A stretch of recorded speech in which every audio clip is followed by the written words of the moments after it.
Okay, this is a brief review of the end of chapter 16, Global Society for Theories of Social Behavior. Okay, so in class we went through defining globalization, the 5 dimensions of cultural flows, all sorts of, the TNPs. We talked briefly about McDonaldization, globalism, all this fun stuff.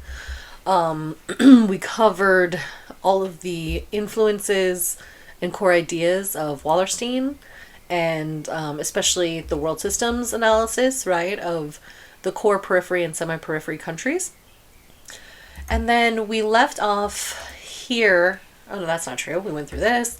And then, yeah, we went through his theoretical orientation. And then we skipped ahead to Ritzer to do the activity. So now I'd like to jump into Giddens that we skipped and then start from here and we'll go through the rest of it. Okay, so structuration. This is, kind of this overview of his theory of social action. So this is a multidimensional account of social life that's based on a combination of linguistics, philosophy, phenomenology, ethnomethodology, psychoanalysis, hermeneutics, structuralism, post-structuralism, dramaturgy, and existentialism. So it's all the theories in a blender. So structuration theory basically says the human behavior is a synthesis of structure and agency, or of institutions and their social impacts on us, as well as our individual expressions or agency. The theory suggests that it's not one or the other, but really a dynamic relationship between these things that explains social action. So the duality of structure is his term for the synthesis between structure and agency. So Giddens tried to overcome dualism of social theory. And so this dualism that often happens in a lot of theories kind of fosters either or views of social life, which he says presents only half of the story. So then going into some of his terminology, structure, rules, and resources. Structure refers to the rules and resources drawn on by individuals in the production and reproduction of social action.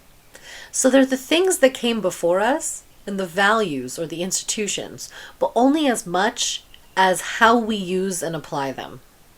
Rules are the techniques or generalizable procedures applied to enactment or reproduction of social practices. So rules are just common sense and social, and they help us make sense of the world and our actions and the actions of other people. So they basically help us interpret the actions of others and help us decide our own behaviors. And then resources refers to the capabilities of making things happen, of bringing about particular states of affairs. And again, that's the direct quote from the book. So the more resources you have, like goods or maybe control over other people's actions, then the more power you have to affect the world around you. And of course, resources are not equally shared. So he was also influenced by de Saussure. We talked about him before and how he influenced some of the postmodern theorists. So Ferdinand de Saussure was a founder of linguistic structuralism. So he was the guy with the semiotic model, which expresses extreme doubt about the existence of universal patterns of meaning and culture. So he was the guy saying we can't assume all people interpret signs in the same ways. So borrowing from his work, Giddens concludes that structures are properties that exist only in the moment of their use by actors. However, structures are reproduced at the very moment individuals draw on them to make sense of and act in their social worlds. So this, to him, explains that duality of structure.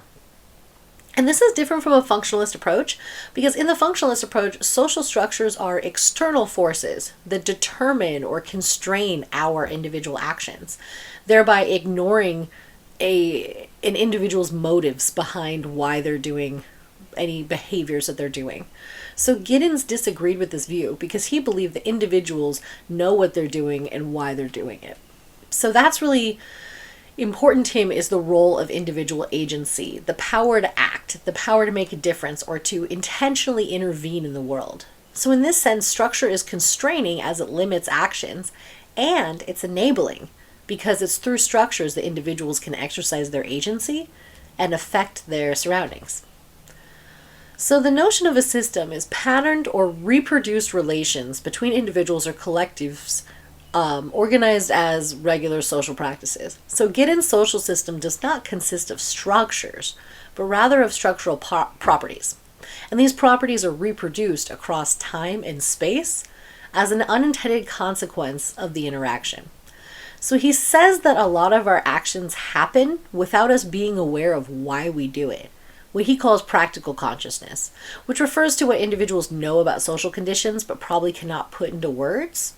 So this is like knowing to wait for a response after you ask for a question, or maybe smiling when someone smiles at you. These things give us the capability to live our daily routines. Then there's discursive consciousness, which is the ability to explicitly state reasons for why we do what we do. And the book example was if someone asked you, hey, why'd you give that guy a gift? And you'd say, well, because it's his birthday, right? Giddens thinks that there is not really a rigid boundary between the practical and discursive consciousness, or the practical where can't really put into words why we do what we do, and the discursive where we can very clearly state why we do what we do. Okay, moving on to modernity and globalization. So this is probably the most complicated part of Giddens' arguments, is the time-space distanciation. So this is the separation of time and space. And so he says this is triggered by the invention of the mechanical clock and the global standardization of calendars, leading to the development of empty time. So basically, how we even understand time is a consequence of the expanse of capital.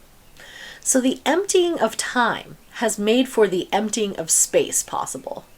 And with it, the development of relationships between individuals who are physically absent. The binding of time and space, or time-space distanciation, is important to understanding social systems, as they consist of similar practices that are repeated at different times and in different places. Social systems make the experience of social life orderly and predictable.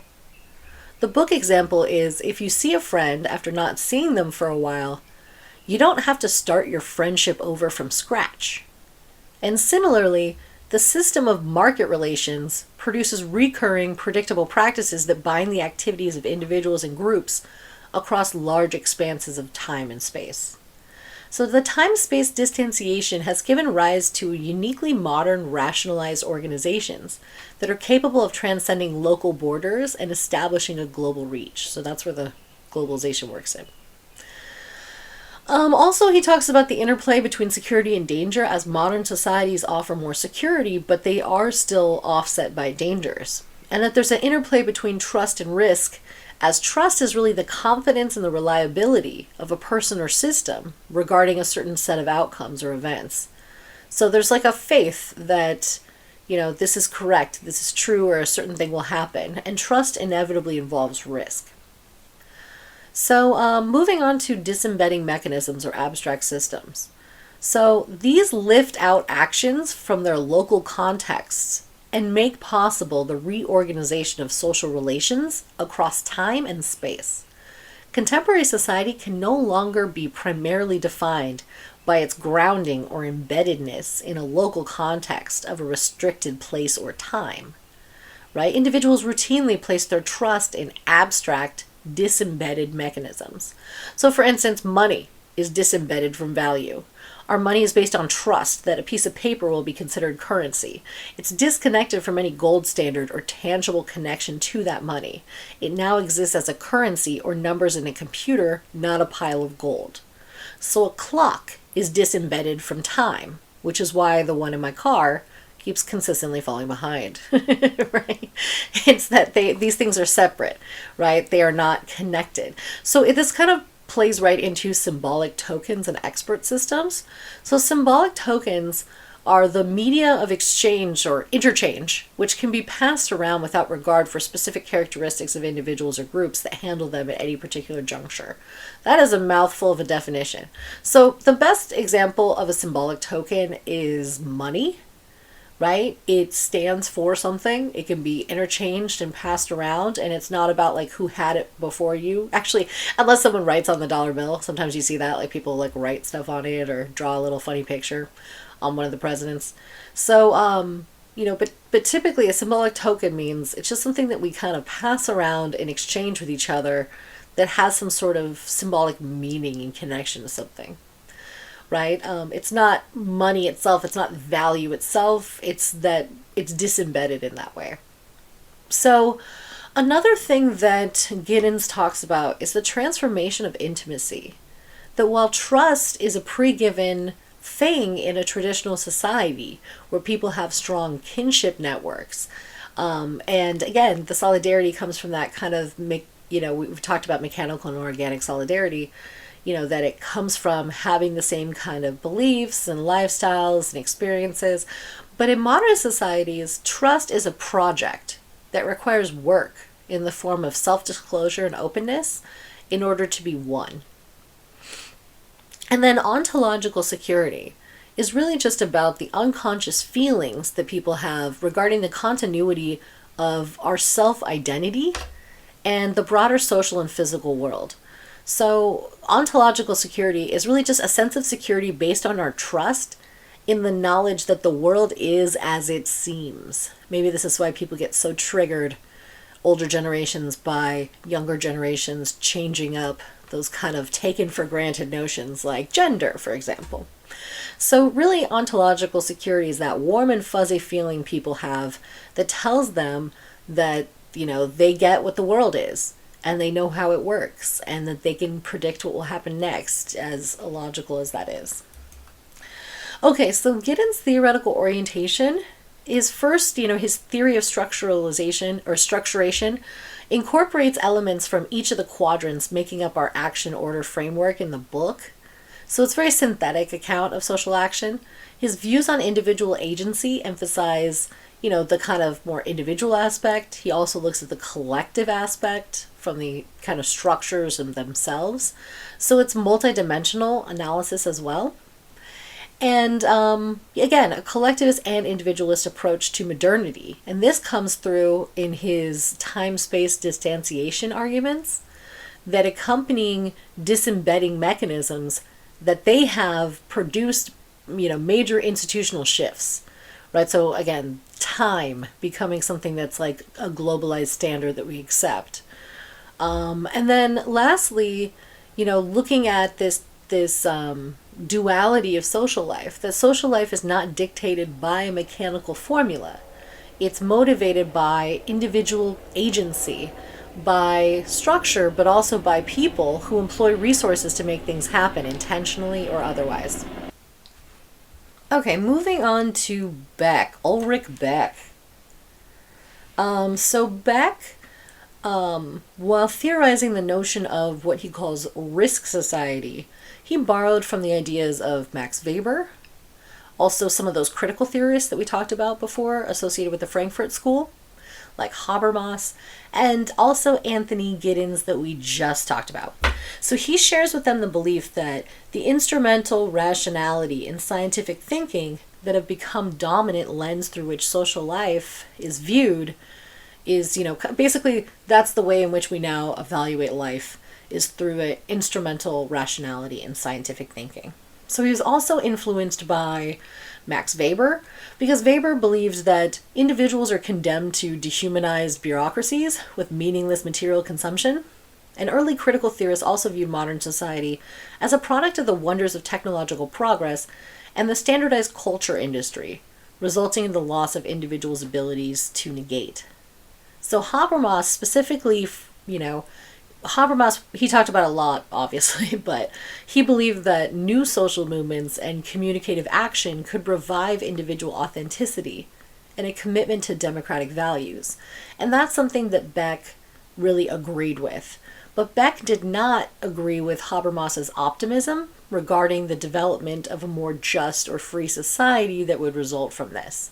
So Beck believed that the positive utopia, which could lead to industrial, class-based societies, has been replaced with a negative utopia of the world risk society, whose goal is to prevent the worst risks.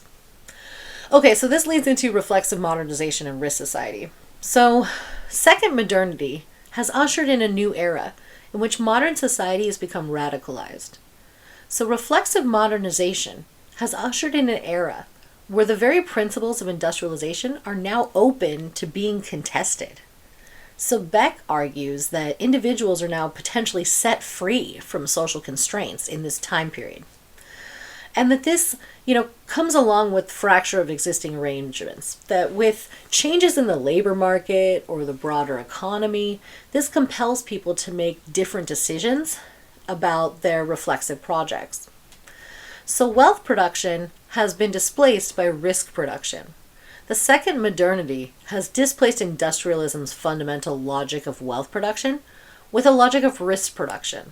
In our time period, in modern society, individuals' lives are organized around risks. So he defines risks as a type of virtual reality, real virtuality, he calls it. Again, I don't know how that makes it any clearer. I would argue it does not.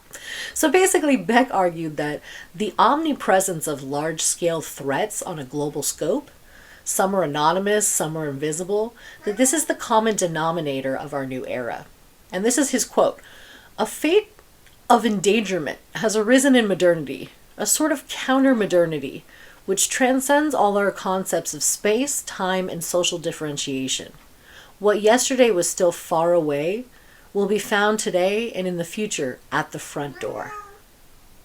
So this is a question that was vividly exposed by crises like Chernobyl, the time period when he was writing this, and the ongoing coronavirus pandemic as we've experienced it, is how do we navigate this world? The relevance of his answers are even more apparent today than they were in his own time.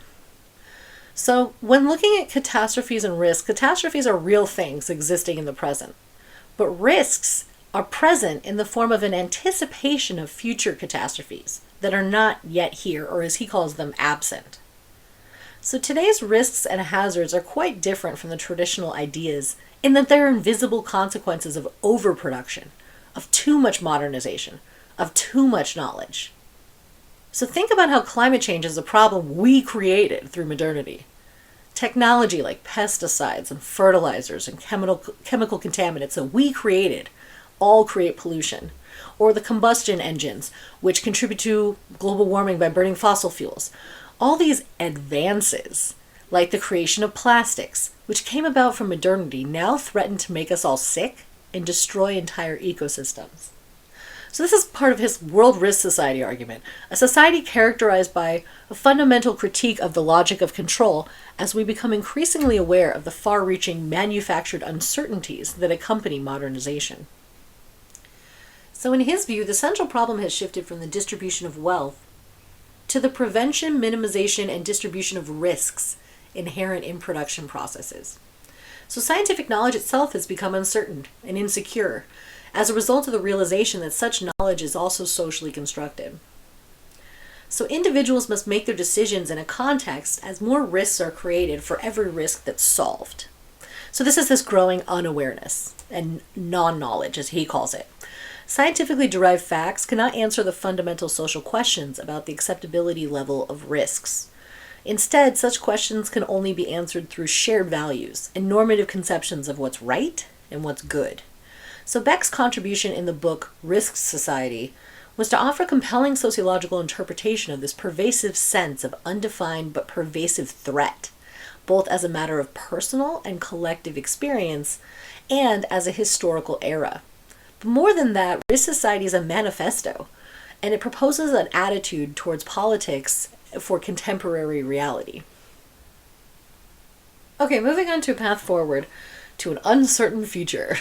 So Beck, while rejecting earlier critical theorists' bleak prognosis for modern society, does take heart from the activism of social movements. Reflective modernizations open up avenues for individuals to envision new modes of living. And this can give rise to social movements that see individuals articulating a growing risk consciousness, right? So let's say movements to get rid of nuclear weapons, right? Or something like that, because of the kind of invisible risk of these crazy nuclear powers at any moment, with mutually assured destruction, can destroy the entire globe, right? So, he kind of sees like a little bit of hope there in the way that people are more knowledgeable about these risks and therefore can form social movements to try to hopefully address or articulate a more consciousness around the growing risks that we face. So methodological nationalism is the dominant framework for understanding stability and change in the modern world. Risks and their potential consequences often extend beyond artificially drawn national borders, which creates a world risk society. The moral responsibility for ensuring the continuity of life on Earth rests on all of us. And cosmopolitanism is the globalization from within national societies, or the pluralization of borders, accompanying the collapse of the dualism that artificially and erroneously separates the national from the international, as if nations operate according to their own closed-off dynamics. And this becomes important to his next argument. So basically, his diagnosis of the irrationality of rationality, as we talked about in class, is that cosmopolitanism can be a possible cure to that problem of irrationality of rationality that haunts modernity, right? That this kind of from within national societies and then across national societies, a collapse of that dualism is important to kind of pushing against that irrationality of rationality that we discussed. So when looking at his particular theoretic orientation, Beck highlights the collapse of traditional ways of knowing and being, which leaves self-interested calculations to predominate, which is the rational component. Individual actions are motivated by their external surroundings. But Beck also suggests that there are non-rational dimensions to our decisions and the risks they might entail because of the limited availability of necessary information. So he has paradoxical views on order, as he claims that modernity affords individuals an unparalleled scope of opportunities to chart their own existence, indicating an individualist approach, but he also hints at an explicitly collectivist orientation by arguing for the social on the free individual. Okay, moving on to Ritzer.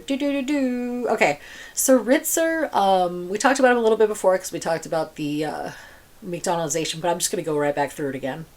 So he borrows from the Marxian view that Western capitalism is an exploitative economic system driven by the pursuit of profit. So long-term success of capitalism depends on three factors: cheap resources, cheap labor, and favorable political conditions, along with the establishment of a cultural hegemony. Cultural hegemony, as we discussed, is a system of universal beliefs, values, and ideas that serve the particular interests of the powerful. Expanding the Marxist focus on capitalism as a system of commodity production, Ritzer characterizes capitalism as a global system of consumption that necessitates increasing numbers of people with the desire and need to consume. He's also influenced by Weber. So the global expansion of capitalism is inextricably linked to the spread of Western rationalization. So Ritzer borrows from the Weberian notion of the iron cage of bureaucracy, right? And the bureaucratization of modern society, as well as critical theory of irrationality of rationality to critique Western rationalization. And this all kind of comes together in his critique of the expansion of Western rationalization in his notion of McDonaldization. So basically, he's not just making fun of like a fast food chain here. He's saying not only is this like the kind of world we live in and the kind of jobs we have now, but he's saying that this is what happened by creating such strong, clear bureaucracies and hierarchies that we've created McDonaldization in society. And as we talked about in class, I'm sure everyone here has eaten at a McDonald's at some point. But if you haven't thought about what it's like to work there, every aspect of the work is controlled. So even though we talked about this in class, I'm just going to go through the 5 dimensions really quick to review it. So the 5 dimensions are efficiency. This is the optimization of the method for achieving goals. So when you pull up through a fast food window, there's literally a ticking clock at the drive-through window, and it's a timed amount for each cooking item on the menu. Calculability is the 2nd dimension. This is the emphasis on the quantitative aspects of goods and services. So like I said in class, the sign on McDonald's says over 1 billion served. It doesn't say like 1 billion happy customers or 1 billion people had a really good time and really enjoyed their food. It's about quantity, not quality. Number 3 is predictability, or the comforting promise that goods and services will be the same whenever or wherever they are produced or consumed. So no matter which McDonald's you go to, you can expect the food to look and taste the same.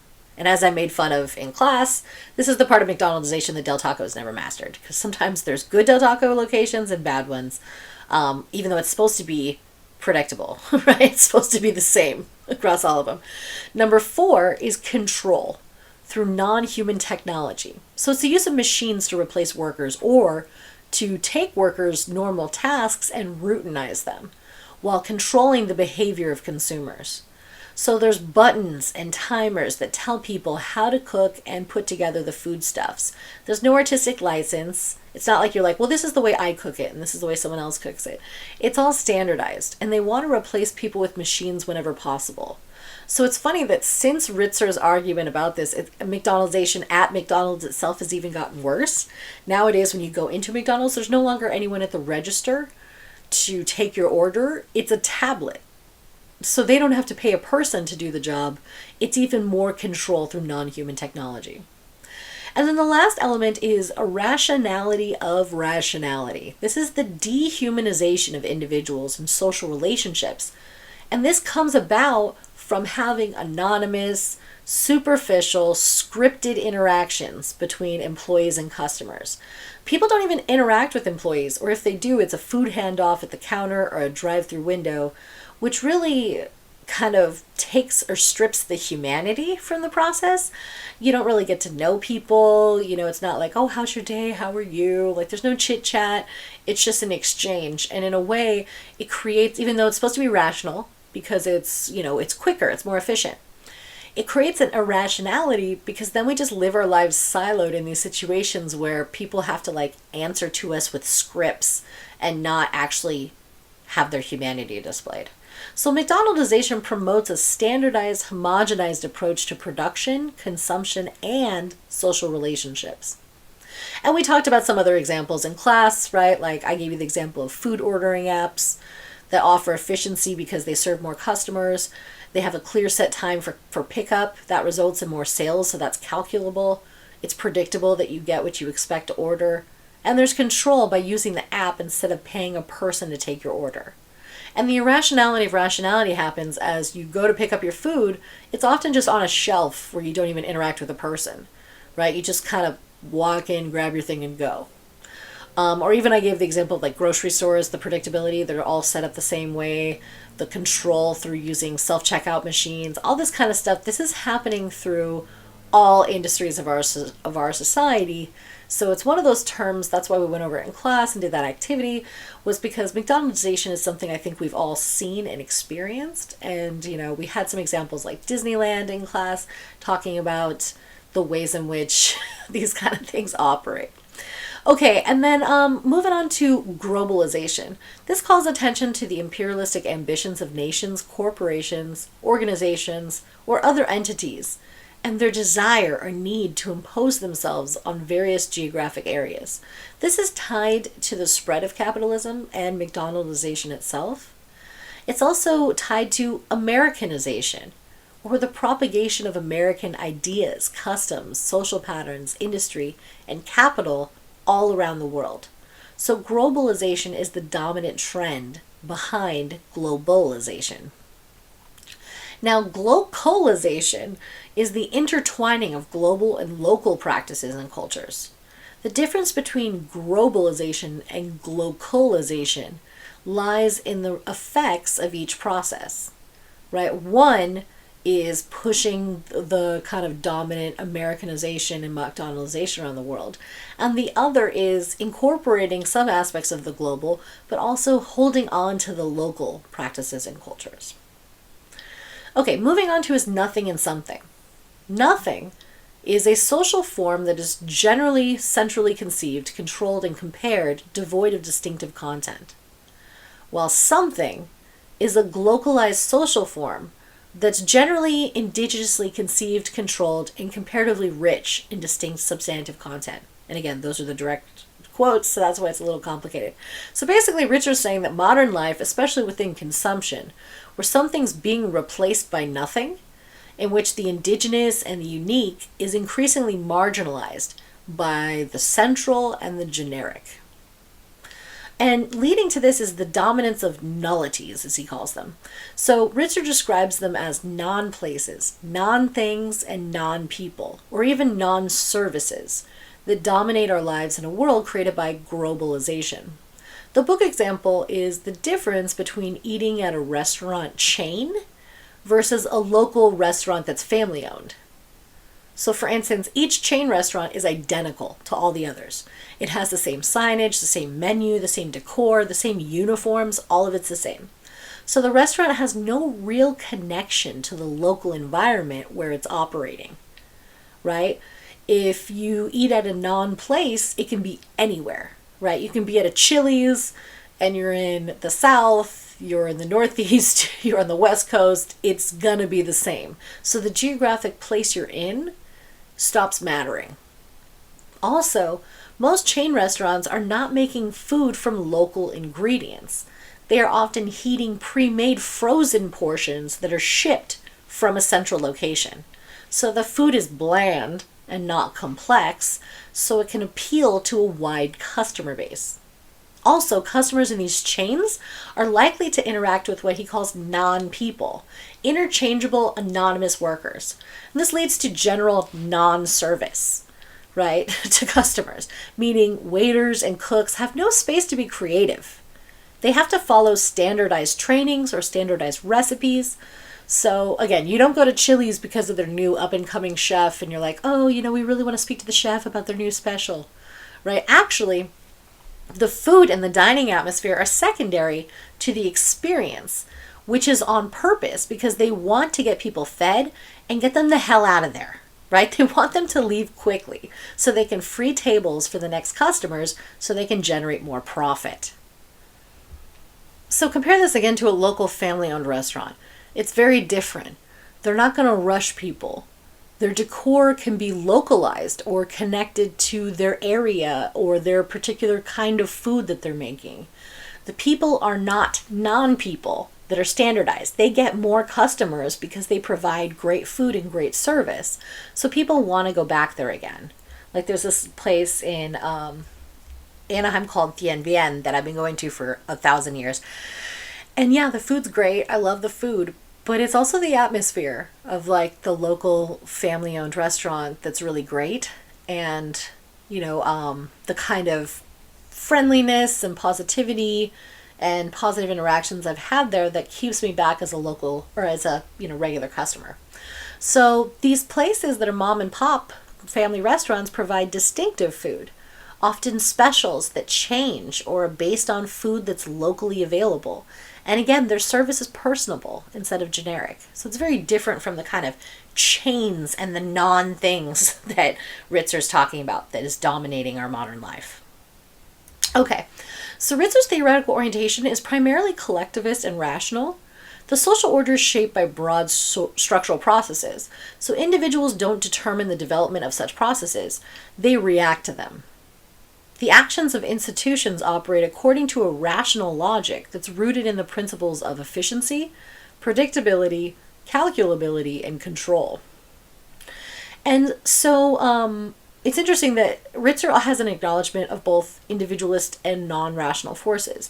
This is of secondary importance to his model. The process of globalization gives rise to counter pressures in the forms of local actors or individuals that are committed to creating or retaining space for the unique. However, these individuals represent reactions to and an escape from the overriding processes of globalization, so they basically would not have come about without those processes. Okay, so that is our brief wrap-up of Chapter 16.